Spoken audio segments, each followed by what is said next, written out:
오늘 레위기 27번째입니다. 우리가 지난주에도 레위기 3장 1절로 44절을 같이 읽었거든요. 그래서 오늘 그 복습하는 의미에서 구약의 절기장을 다시 한번 오늘 상고하기로 하겠습니다.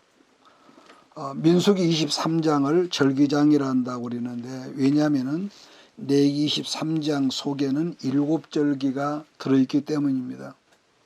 지난 시간 6월절부터 장막절까지 7절기에 대해서 말씀을 우리가 나누는데, 여기서 중요한 것은 우리들처럼 그저 어떤 설교 한 편을 듣는 것이 아니라 같은 말씀도 성경을 공부하고 성경을 연구하는 그런 입장에서 새롭게 해야 할 것은 본문 속에 나타난 절기의 순서 하나하나가 그냥 어떤 절기가 아니라 하나님의 구원 역사가 이 절기 속에 있기 때문에 이게 중요하다는 거죠. 자, 그런데 아쉬운 것은 보편적으로 이 설교자들이 교인들에게 절기 속에 들어있는 엑기스 같은 말씀을 일러주지 못하고 그냥 설교로 끝난다는 거죠. 자, 그러면은 절기의 첫 번째가 출애굽기 12장의 6월절이라 그랬는데, 출애굽기 12장을 구약의 복음서라고 그럽니다. 왜냐? 성경상 첫 번째 6월절 날 죽은 어린 양이 이 땅에 장차 오실 메시아 그리스도 예수의 예표인 그림자가 되기 때문에 구약 속에 들어있는 복음장이라 그러는 거죠. 자, 23장 4절 5절을 제가 읽습니다. 기한에 미쳐 너희가 공포하여 성회로 삼을 여호와의 절기는 이러하니라. 정월 14일 저녁은 여호와의 6월절이요. 여기서 구원 역사를 떠나서 단순하게 이스라엘 민족사로만 이 절기를 본다면 6월절은 우리나라 강복절하고 너무너무 여러분 같지요. 왜냐하면 그들은 430년 동안 그야말로 세계 최고의 거대한 이집트 사람들에게서 해방된 날이지만은 우리는 같은 날 일본 제국주의로부터 여러분 해방된 날을 우리는 강복절이라고 그러죠. 자, 그 다음에 6월절 다음에 나오는 절기가 무슨 절기라고 그랬습니까? 6절. 이달 15일은 여호와의 무교절이니 7일 동안 너희는 무교병을 먹을 것이요. 여러분, 지금 우리들이 읽은 성경은 과거 우리 믿음의 선배들이 중국어 한문으로 된 성경을 우리말로 번역한 성경이라서 이 말을 그냥 누룩을 넣지 않은 떡이라고 해서 얼른 알아듣기 좋을 텐데, 요즘 젊은 사람들은 이것을 이해가 못하죠. 왜냐하면 무교병이라 하는 말은 한자로 된 떡이란 말이에요.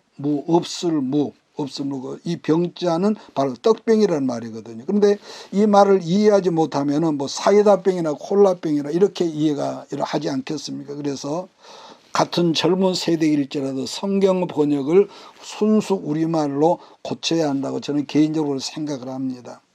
왜냐하면 이걸 이해를 못하니까. 그러면은 왜 본문에서 굳이 누룩을 넣지 말라, 무교병을 먹으라고 그랬냐면은, 여러분, 성경에서 누룩이라고 하는 것은 첫째 죄를 상징하고, 둘째로 뭘 상징합니까? 잘못된 인간적인 교훈이라고 했는데, 그래서 예수님도 제자들에게 교육을 할 때 바리새인들은 뭘 조심하라고 그럽니까? 누룩을 조심하라고 그렇게 말을 했거든요.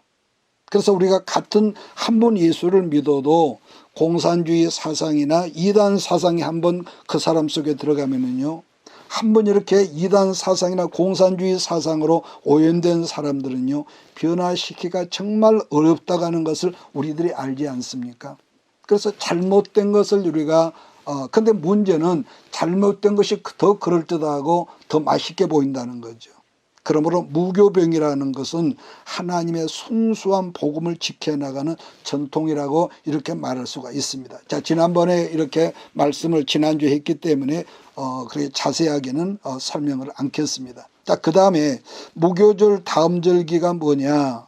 초실절이라는 절기가 있는데, 이 절기는 광야가 아니라 이 다음에 이스라엘 백성들이 하나님께서 조상들에게 약속하신 가나안 땅에 들어가서 농사를 지을 것 아니겠습니까? 그래서 농사를 지을 때 첫 번째로 거두어진 거두어진 단을 먼저 제사장에게 드린 절기인데, 우리로 말하면은 한가위 이 추석날과 같은 거죠. 자, 세 번째 절기는 레위기 23장 10절 우리가 같이 읽겠습니다. 11절까지 이스라엘 자손에게 구하이르라. 너희는 내가 너희에게 주는 들어가서 너희의 공물을 거둘 때에 한 단을 제사장에게로 가져갈 것이요 제사장은 너희를 위하여 그 단을 여호와 앞에 연납되도록 안식일 이튿날에 흔들 것이며. 제가 지금 메모한 것은요, 우리가 개정이 아니라 잘못 제가 개혁으로 한 것 같습니다. 농사를 하는 사람이 추수를 해서 가장 좋은 첫 번째 거둥 첫 곡식 한 단을 하나님의 제사장에게로 가져다 드리라는 것이죠. 그래서 첫 곡식이라고 이렇게 말한 거지만은 그러나 이게 신약으로 와서는 똑같은 초실절이 뭘로 해석을 했냐면은 고린도전서를 한번 찾아보십시오. 신약 성경 고린도전서 15장을 보면 정확한 영적인 해석을 바울 선생이 거기서 말씀하고 있거든요. 고린도전서 15장 20절입니다. 고린도전서 15장 20절로 23절 같이 읽습니다. 그러나 이제 그리스도께서 죽은 자 가운데서 다시 살아 잠자는 자들의 첫 열매가 되셨도다. 사망이 사람으로 말미암은지 죽은 자의 부활도 한 사람으로 말미암노다. 아담 안에서 모든 사람이 죽은 것 같이 그리스도 안에서 모든 사람이 삶을 얻으리라. 그러나 각각 자기 차례로 될지 먼저는 첫 그리스도요 다음에는 그리스도의 그에게 붙은 자요. 그러니까 아담 한 사람 때문에 인류 속에 죽음이 시작되었지 않습니까? 죽음의 문을 연 사람이 아담이란 말이야. 그런데 다시 한 사람으로 말미암아 부활이 시작되었다고 말씀하거든요. 죽음을 가져온 그 한 사람이 누구겠습니까? 인류의 조상인 아담이지요. 그 다음에 또 한 사람이 생명의 부활을 가지고 왔다고 그러는데 누구겠습니까? 우리 주 예수님입니다. 그러므로 구약의 초실절에 관한 것은 구원의 스토리로 말을 하면은 무슨 날이냐? 부활주일이죠. 죽은 자 가운데서 첫 열매로 부활하신 주일. 그렇기 때문에 유월절, 무교절, 그리고 세 번째 초실절인 3대 절기는 우리 기독교의 엑기스라고 이렇게 일컫기도 합니다. 그런 점에서 나는 우리 식구들이 신구약 성경 전체를 아울러서 간통해 볼 수 있는 그런 안목이 열리기를 바라는 것은 그래야만이 우리가 구약 따로 신약 따로 하면은 복음적 이해가 얕지요. 그게 틀린 건 아닌데 그래서 복음적 이해가 깊게 하려면 신구약 성경을 이렇게 아울러서 읽을 줄 알고 이해할 줄 알아는 거. 그래서 바울은 고린도전서 15장 1절 2절에서 이런 말을 하거든요. 형제들아 내가 너에게 전한 복음을 너희로 알게 하노니 이는 너희가 받은 것이요 또 그 가운데 선 것이라. 너희가 만일 나의 전한 그 말을 굳게 지키고 헛되이 믿지 아니하였으면 이로 말미암아 뭐라고 합니까? 구원을 얻으리라 이랬습니다. 그러면서 무슨 말을 바울이 이어서 말하냐면은 15장 3절로 4절을 제가 있습니다. 내가 받은 것을 먼저 너희에게 전하였노니 이는 성경대로 그리스도께서 우리 죄를 위하여 죽으시고 장사 지낸 바 되었다가 그 다음에도 뭐라 했습니까? 성경대로 사흘 만에 다시 살아나사.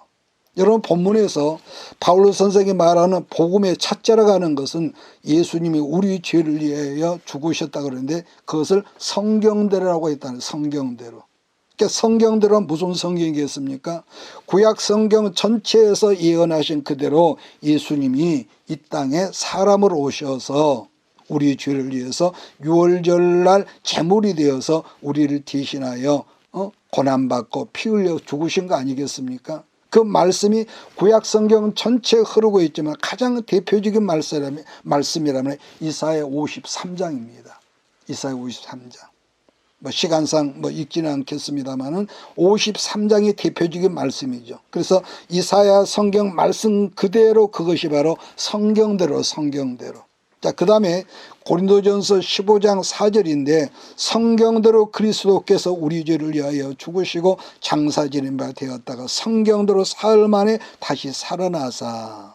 구약으로 말하면 그것이 뭘까요? 초실절 또는 무교절을 상징하는 것이라고 해석을 하기도 합니다. 자, 그런데 같은 뜻, 같은 의미지만은 소선지서인 호세아는요, 호세아서 6장 1절에서 이렇게 말씀하거든요. 제가 읽겠습니다. 오라, 우리가 여호와께로 돌아가자. 여호와께서 우리를 찢으셨으나 도로 낫게 하실 것이요, 우리를 치셨으나 싸매어 주실 것이라.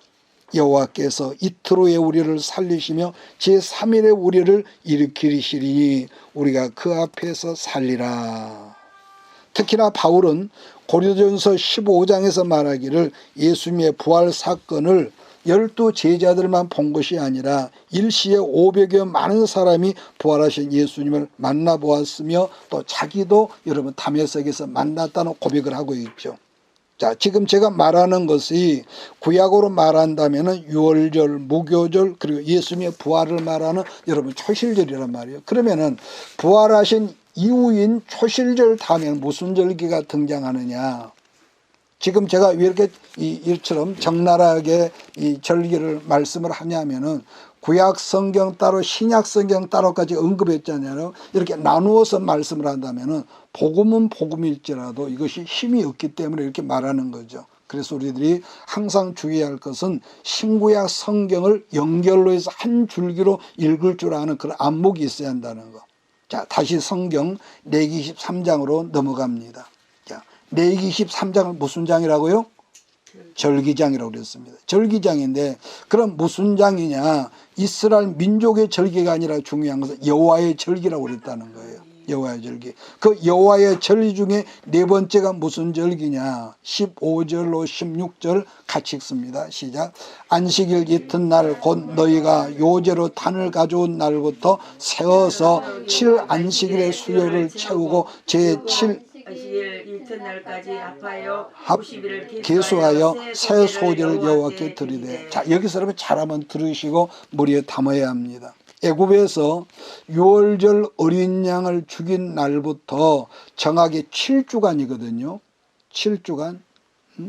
7안식일 수요를 채우고 제7안식일 이튿날 그러니까 합 50일을 계수하여 7주간. 7주간이 몇 일입니까? 49일이거든요. 그러니까 7주간이 49일 그 다음 날이 무슨 날이냐? 오순절입니다. 오순절. 성경에서 한 순이 몇 일이라고 기억을 합니까? 한 순이 열흘입니다. 그러면은 오순이라면 그것이 몇 일이야 합니까? 50일이죠. 구약에서는 유월절 어린 양을 잡아서 피를 흘리고 이스라엘 백성들이 양고기 그냥 성찬식을 최초의 성찬식을 한 다음 날부터 무슨 날이라고 그날이 무교절이죠. 누룩을 넣지 않은 무교절기를 일주일 동안 지냈는데 유월절 다음 날 무교절이 시작된 그날부터 그들이 광야로 나오지 않습니까? 그러니까 광야를 걷고 걸어서 마침내 이스라엘 백성이 시내산 기슭에 왔을 때 모세가 시내산 꼭대기에 올라가서 하나님께 십계명을 받았던 날을 무슨 날이라고 그러냐? 그걸 바로 구약의 오순절이라고 한다. 구약의 오순절. 그래서 중요한 것은 구약에서는 그 오순절 날부터 하나님과 이스라엘 민족 간의 계약을 맺은 언약 공동체가 된 거죠. 그러니까 그날부터 이스라엘이 계약 공동체, 계명을 받은 날이죠. 여기서 계약이라고 하는 것은 하나님께서 법으로 맺은 여기서 계는 십계명의 계는 법계를 말합니다.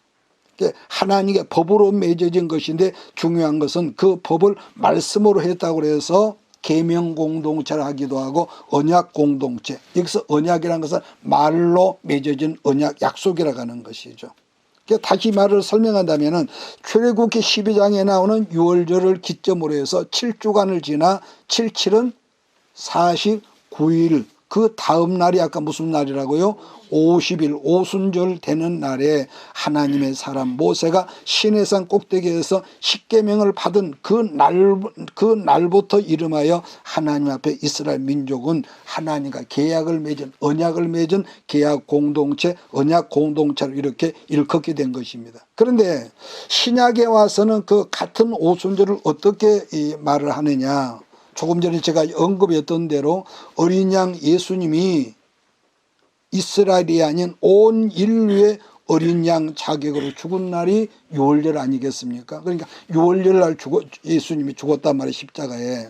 그래서 죽으신 그 다음 날부터 50일째 되는 날이 신약 사도행전 2장 1절이죠. 그러니까 예수님의 유월절 어린 양이 되어서 죽은 다음에 이 땅에 40일 동안 있다가 40일째 되는 날에 성천하셨단 말이에요. 그래서 예수님이 떠나시면서 제자들과 여러분 120문도에게 부탁을 하죠. 예루살렘을 떠나지 말고 아버지께서 내 이름으로 주신 약속하신 선물이 있다고요. 그러면서 그 날을, 그 선물을 기다리면서 여러분 기다리는데, 그 기다리도 뭘 했느냐? 사도행전 2장 1절로 우리 같이 넘어갑니다. 기다리는 동안 그냥 기다린 것이 아니라 거기서 한마음 한뜻 일심일도가 되어서 120문도가 전심으로 마가다락방에서 기도했다는 말씀이 사도행전 2장 1절로 4절입니다. 같이 읽습니다. 오순절 날이 이미 이르매 그들이 다 같이 한 곳에 모였더니 호련히 하늘로부터 급하고 강한 바람 같은 소리가 있어 그들이 앉은 온 집에 가득하여 마치 불의 혀처럼 갈라지는 것들이 그들에게 보여 각 사람이 하나씩 임하였더니 그들이 다 성령의 충만함을 받고 성령이 말하게 하심을 따라 다른 언어들로 말하기를 시작하니라. 여기 보니까 오순절 날이 이미 이르매, 이 말이 무슨 말입니까? 오순절 날이 오는 줄로 몰랐다는 거. 얼마나 기도에 전심전력했던지. 그래서 구약의 오순절은 이스라엘과 하나님이 말씀으로 계약 언약을 맺었다고 해서 언약 공동체 혹은 계약 공동체로 했지만은 신약의 오순절은 하나님의 영이 구약에서는 누구에게만 있습니까? 여러분 삼직이죠. 왕과 제사장과 선지자에게만 임했고 일반인은 여러분 없어져. 그런데 예수님께서 온전한 제물이 되어서 여러분 유월절 날 죽으신 다음에 하나님의 성전에 성전과 지성소와 성전 사이에는 그 휘장이 찢어진 다음부터 누구들이 예수 믿는 자는 성전 안으로 들어갈 수 있는 자격이 주어졌단 말이에요. 그래서 성령이 오셔서 예수 믿는 모든 사람들에게는 성령 공동체인 하나님의 교회가 이 땅에 세워진 것인데, 그래서 예수님의 생일을 우리가 12월 25일 성탄절 그러지만은 이 땅의 모든 하나님의 교회의 생일은 오순절 날이라고 그런 거죠. 왜? 그날 이 땅에 처음으로 교회가 세워졌기 때문입니다. 자, 반복합니다. 구약의 오순절은 하나님의 계명의 말씀인 이스라엘 민족에 임했던 날을 오순절이라고 그런다. 그래서 반복합니다. 계명이라는 말의 뜻은 법령으로 주어진 말씀이지만 신약의 오순절은 각 사람의 심령 속에 성령의 부린 은혜로서 맺어진 하나님과의 사랑의 관계이기 때문에 교회의 공동체 곧 은혜의 공동체를 이렇게 일컬어죠. 자, 그렇기 때문에 여러분 이 말을 하는 여러분이나 나도 여러분 어떤 사람이라도 그 심령 속에요. 어느 순간부터 은혜가 메마르면은 사람이 어떻게 변합니까? 부부지간에도 사랑으로 하면은 전혀 결점이 보이지 않는 어느 순간부터 사랑이 식어져 버리면은 다 법으로 보이죠. 옛날에 이쁘고 사랑스러운 관계인데 은혜가 메마르면 그 사랑이 메마르면 얼마나 밉게 보이고 거슬리고. 그러니까 같은 날 같은 시간에 모여서 예배를 드리고 있지만은 너무 형식적이고 찬양을 해도 정성이 없죠. 입만 딸썩딸썩하고. 얼마나 여러분 사람이 볼 때 그것이 괘씸하고 거슬리는데 성령께서 우리의 심령을 볼 때 여러분 그게 이쁘게 보일까요? 그래서 항상 여러분 우리가 코람되어 오라가는 것은 우리가 세상에서도 사람들 관계에서도 지체가 높은 어른들 앞에 있을 때 우리가 의자에 앉아도 공손히 앉고 선물을 들어도 그러는 것처럼 하나님 앞에 공손할 줄 아는 우리 공동체가 여러분 돼야 할 줄 믿습니다. 그래서 지금까지 제가 4절기를 말씀했는데 그 다음 절기가 무슨 절기냐면 나팔절입니다. 나팔절 23절기가 있습니다. 여호와께서 모세에게 말씀해 이르시되 이스라엘 자손에게 말하여 이르라. 7째 달 곧 그 달 첫날은 너희에게 쉬는 날이 될지니 이는 나팔을 불어 기념한 날이요 성해라. 그 나팔이 이스라엘 민족 앞에서 나팔절날 뚜하고 불면은 그때부터 민족 전체가 안식에 들어가는데, 문제는 같은 나팔절이지만 신약에 와서는 그 날이 무슨 날이라고 했냐? 데살로니가전서 4장으로 넘어가겠습니까? 데살로니가전서 4장입니다. 지금 제가 여러분에게 말씀하려는 것은 이것은 나 개인적인 해석이 아니라 하나님의 교회가 시작된 초대 교회 때부터 해온 전통적인 해석이기 때문에 이런 것은 여러분 잘 새겨들어야 할 필요가 있을 것입니다. 고린도전서 13장을 무슨 장이라고 그러죠? 사랑장이라고 그러고 히브리서 11장을 믿음장이라고 하듯이 데살로니가전서 4장을 재림장이라고 말합니다. 재림장. 자, 16절로 17절을 우리 함께 읽겠습니다. 시작. 주께서 호령과 천사장의 소리와 하나님의 나팔 소리 친히 하늘로부터 강림하시리니 그리스도 안에서 죽은 자들이 먼저 일어나고 그 후에 우리 살아남은 자들도 그들과 함께 구름 속으로 끌어올려 공중에서 주를 영접하게 하시리니 그리하여 우리가 항상 주와 함께 있으리라. 여러분 이 땅에는요 수많은 교회들이 있지 않습니까? 그런데 중요한 것은 교파에 따라서 이 말을 엉뚱하게 해석을 하는 거죠. 교파에 따라서. 그러니까 간략하게 설명을 하면은 장차 이 땅에 예수님께서 재림하실 때 말로 다 할 수 없는 끔찍한 환란이 온단 말이에요. 끔찍한 환란이 오는데 어떤 교파들은 환란을 당하기 미리 전에 환란을 겪지 않고 들림받아서 휴거한다는 교파들이 있는가 하면은 반면에 모든 환란과 슬픔과 고통을 통과한 다음에 예수님 공중 재림과 더불어서 휴거가 있다고 믿는 교파가 있거든요. 물론 저는 개인적으로 이 땅의 모든 환란을 통과한 다음에 예수님 재림하시고 순교자들이 살아서 휴거한 다음에 공중 들림으로 들림받는다 이 말씀을 저는 믿는 그런 편에 후자에 속합니다. 우리가요 어떤 일을 하더라도 엄마가 아기를 낳을 때 고통 없이 그냥 뚝 나는 건 없거든요. 우리 아이들이 어떤 시험을 치더라도 그 시험을 이기기 위해서 얼마나 여러분 그 힘들게 준비해서 시험을 합격하는 것처럼 예수 재림도 마찬가지입니다. 우리가 예수를 평생 믿었어도 이것을 혼동되면 여러분 절대로 안 되는 거죠. 또 그러니까 예수님이 재림하실 때에 온 지구상의 모든 인류의 귀에 하나님의 천사들의 재림 나팔 소리가 들린다는 거죠. 어떤 특정인만 들린 것이 아니라 그러면은 여러분과 제가 7절기 중에 지금 어디쯤 살고 있느냐 한다면은 이 지구상에 지난 2000년 전 오순절이 지난 다음에 하나님의 교회가 세워졌지만은 이제 공중에 재림하실 예수님과 하나님의 천군 천사 나팔 소리를 기다리면서 오순절과 재림 전의 그 중간쯤에서 신랑 예수님의 신부 자객의 기름을 준비하면서 우리가 세상에 땀 흘리며 살고 있는 것이죠. 그러면 여기서 왜 거룩한 기름을 준비해야 하냐 하면은 마태복음 25장 말씀을 보면은 10처녀 비유 중에서 10처녀를 전부 다 예수 믿는 사람이거든요. 그런데 10처녀 비유 중에서 예수님 말씀이 기름을 미리 준비하지 못한 성도들은 구원의 반열에서 제일된다는 무서운 말씀을 하셨거든요. 그렇다면은 신랑 되신 예수님이 언제 오시느냐 이건 나도 모릅니다. 이단 사이비가 아닌 이상 그런 말은 함부로 할 수가 없죠. 그러나 성경장으로 상으로서 베드로후서 3장 10절을 보면은 예수님은 우리들이 세상 것에 취해서 깊은 영적인 잠을 자고 있을 때에 그때 도적같이 갑자기 재림지로 오신다는 거죠. 그래서 여러분 집에 가셔서 마태복음 13장 전장을 한번 꼭 읽어보길 바랍니다. 자, 13장 35절로 37절을 제가 여러분 읽겠습니다. 그러므로 깨어있으라. 집주인이 언제 올는지 혹 저물 때 있는지 밤중에 있는지 다굴 때 있는지 새벽일지 너희가 알지 못함이라. 그가 호련히 와서 너희가 잠들어 자는 것을 보지 않도록 하라. 깨어있으라. 이건 깨어서 잠자지 말란 것이 아니거든요. 영으로 깨어있어라. 내가 너에게 하는 이 말은 모든 사람에게 하는 말이니라 하시니라 그랬습니다. 그래서 우리가 이 말씀을 생각할 때 일평생 우리가 나 같은 사람도요.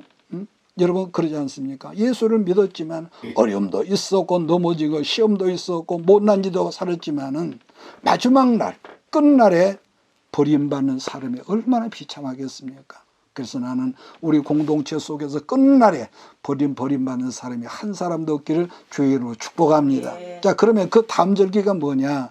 내 얘기로 다시 넘어갑니다. 23장 26절을 제가 있습니다. 레위기 13장 26절 8절까지가 있습니다. 여호와께서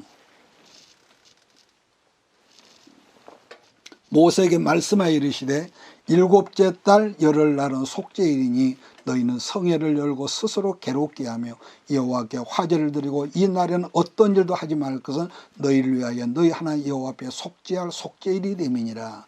7월 10일이 무슨 날이었냐? 속죄일. 문제는 이 속죄 제사는 해마다 똑같은 제사를 같이 이렇게 드리는데 이 날은 사람이 자기 스스로를 괴롭게 하는 날이라고 그랬거든요.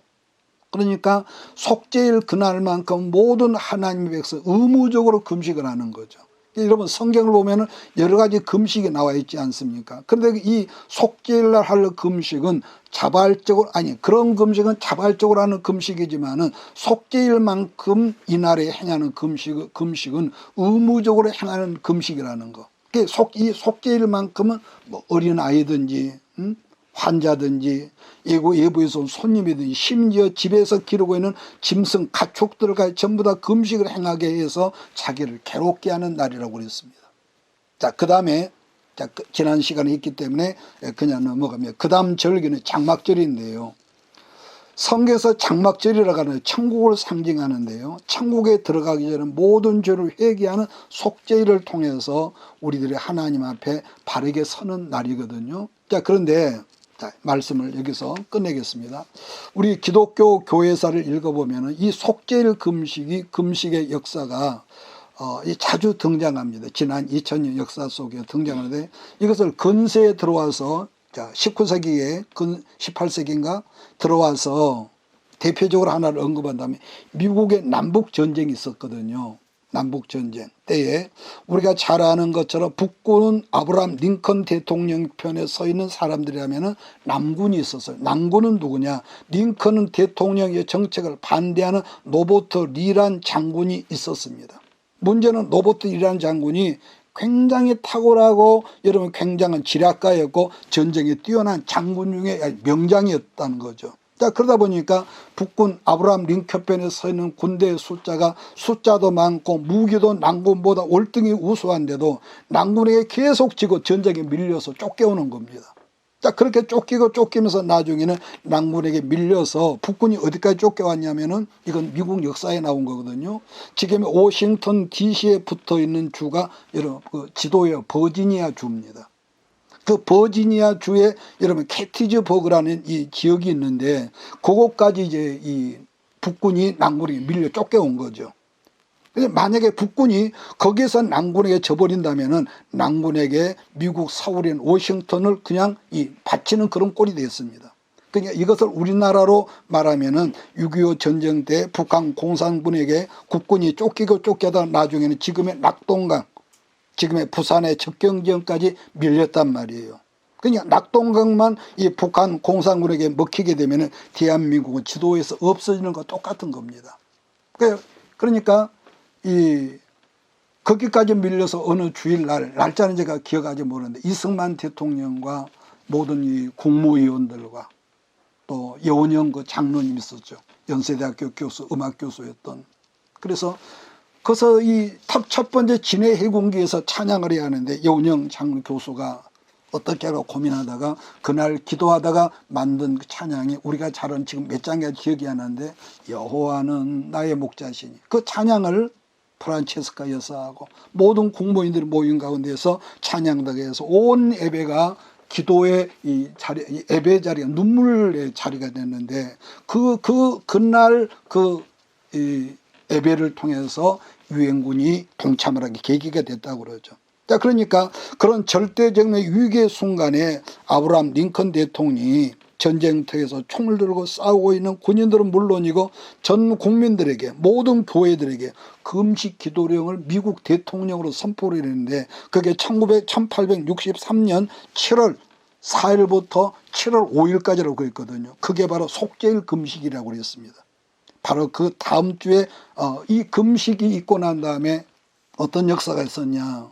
이건 내가 만들어 놓은 말이 아니라 미국 역사에 있는 말이지. 그 다음 주에 있었던 캐티지버그라는 지역의 전투에서 처음으로 여러분 남군이 북군에게 대파를 당했습니다.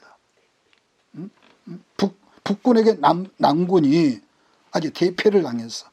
그래서 그때부터 전세가 이 역전되게 기울어져서 이 아브라함 링컨의 북군이었던 북군이 계속 승리를 한 것이 이게 역사적인 기록이, 그것이 바로 미국의 여러분 전쟁이 끝나게 됐거든요. 그러니까 아브라함 링컨은 노예를 해방해야 한다는 정책이었는데 남군은 그걸 절대로 반대를 했죠. 그런데 전쟁을 끝낸 나중에 이것이 계기가 돼서 아브라함 링컨이 암살을 당하는 이런 쓰디쓴 비극 역사가 있었죠. 어쨌든 우리나라 경우도 1945년 15일, 8월 15일에 일본에게 해방이 됐지 않습니까? 그런데 그해 1945년 12월 30일 날 우리나라 때문에 이름하여, 여러분 혹시 공부할 때 여러분 기억합니까?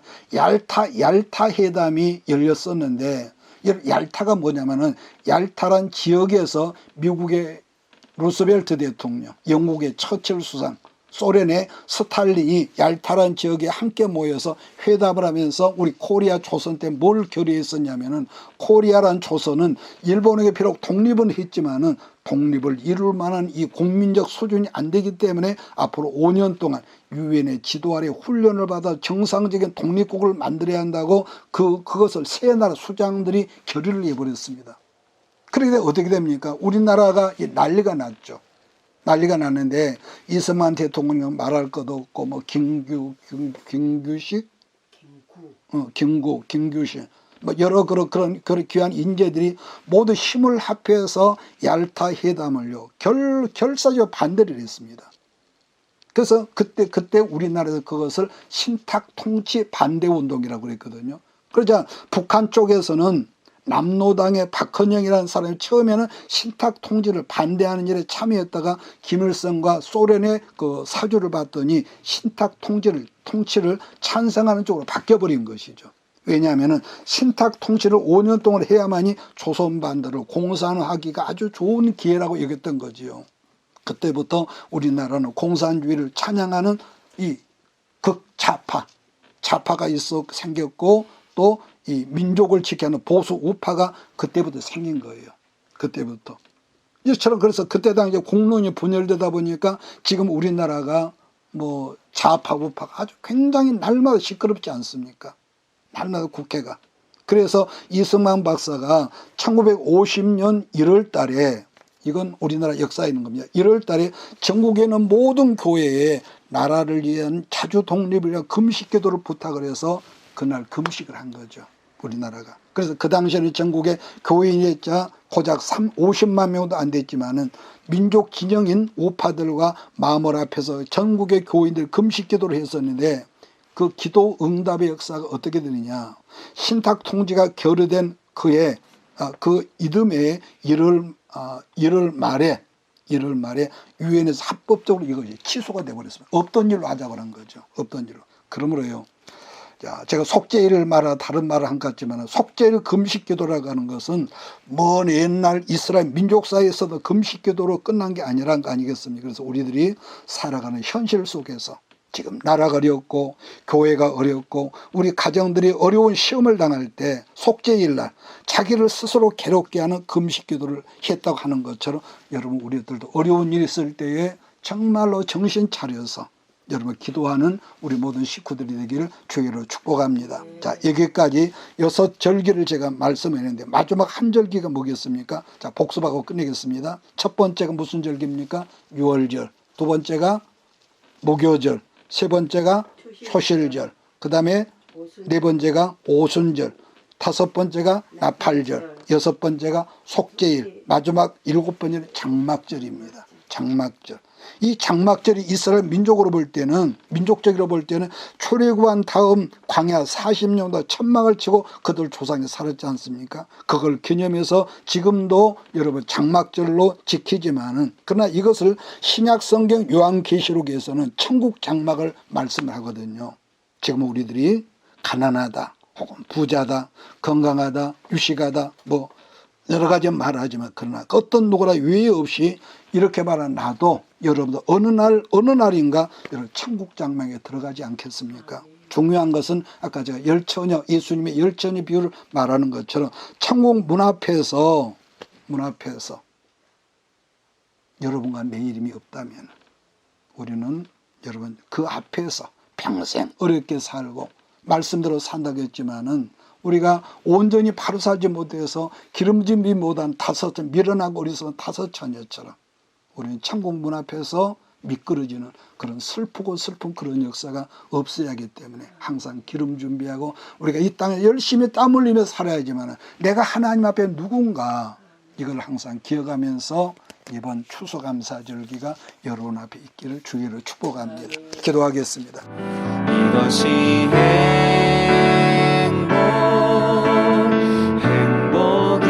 행복이라오. 세상은 알 수 없는 하나님 선물. 이것이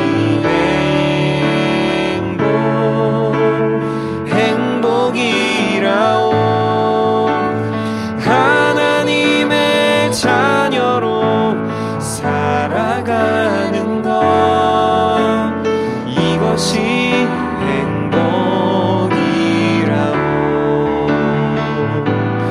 이것이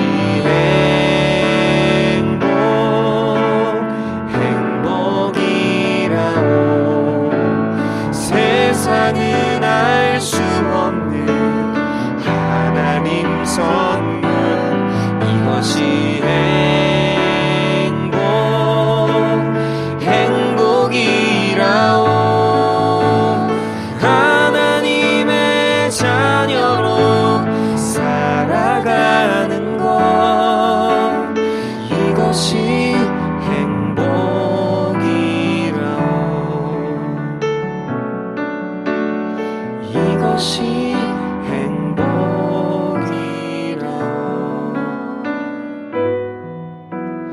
이것이 행복